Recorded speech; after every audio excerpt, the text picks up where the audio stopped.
You It know what they literally say? trended on Twitter. When life gives you lemons, you make lemonade. Yeah, I think a lot of times in life, you can look. I get angry. I get angry at things. I feel outraged at things. I get upset like everyone else. I'm not the most emotional person out there, but I'm still a human being. But I always think of, okay, what's in any given situation, any challenge, there's always a seed of opportunity as well. There's always a way to use a situation. No, let me not say always. There's usually a way to use a situation to your advantage, or if not, there's always a way to reframe it in a way that is at least more positive and optimistic. And I think this is one reason why we all in a way live in our own individual realities, because we all frame the world and the things we see and the things we hear and the things we experience. We all frame them in different ways. You can have two individuals who have gone through an identical experience, even not even just a similar one. That you could have two people who literally went through the exact same thing, and one person uses it to become stronger and more inspiring and to learn lessons and maybe to help other people.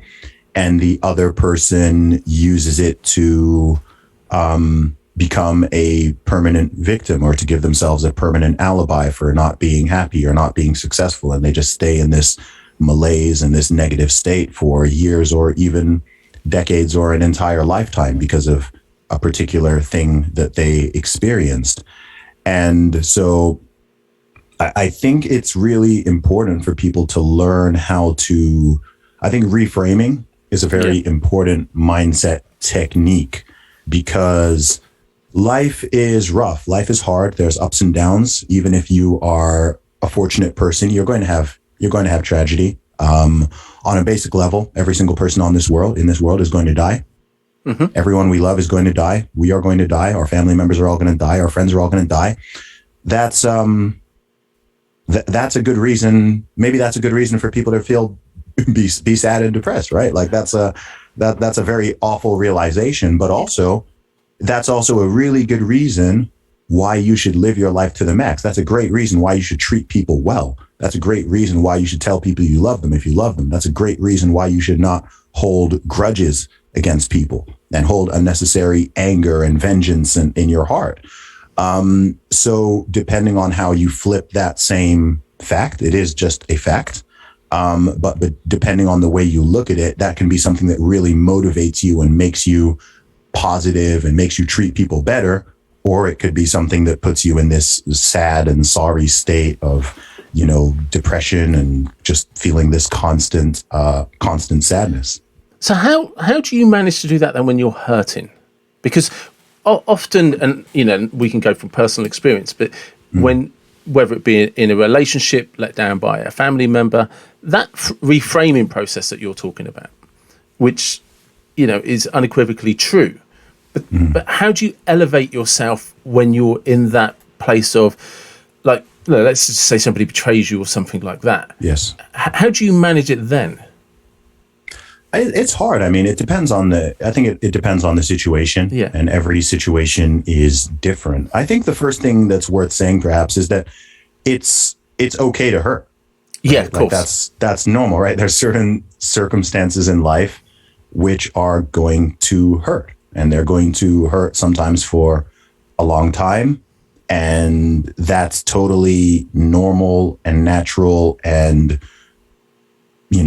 I don't want to say good, but it's just part of being human. It's a part of life. So that's fine. And I think that you go through that process, but I think after it, I think it's important to think about, perhaps, I don't know what lessons were learned from it. I think that's a good thing that you can always take.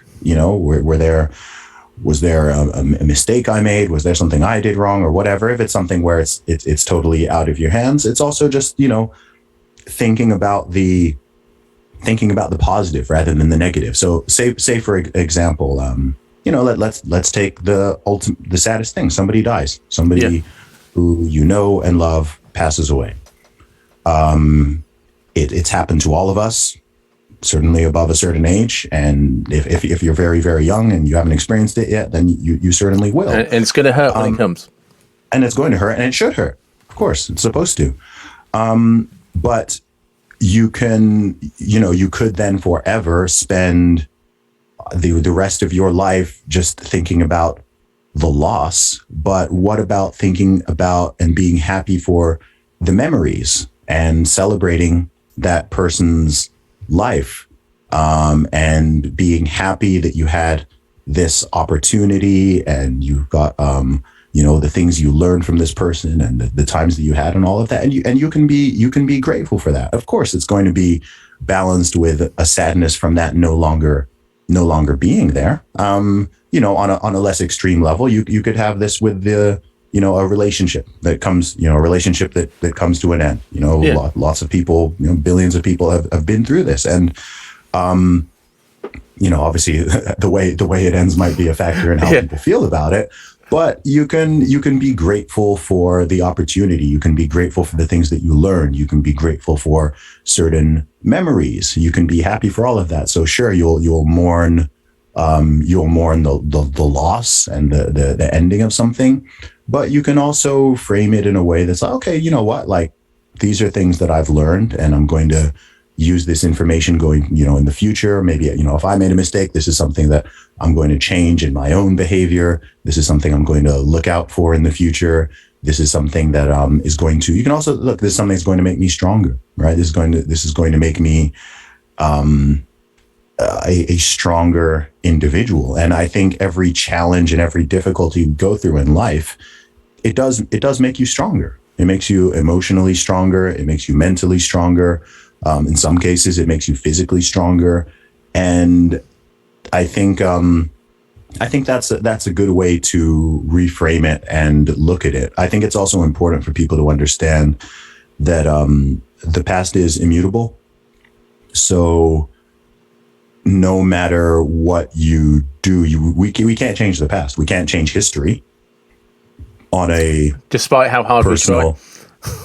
No, and we'd love to, right? Even on a national level, even on an international level. I'm sure we'd like to go back and hit the undo button on certain things that our countries or our ancestors or whatever have done, right? Because history is dark and horrific. There's a lot of bad stuff, but you can't do that. It's physically not possible.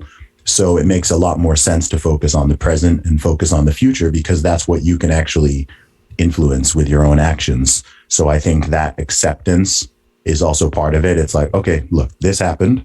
This is the situation. This is what I've learned from it. This is what I've gained from it. This is how I'm thinking about it. But I need to focus on what's next. I need to focus on what I can control.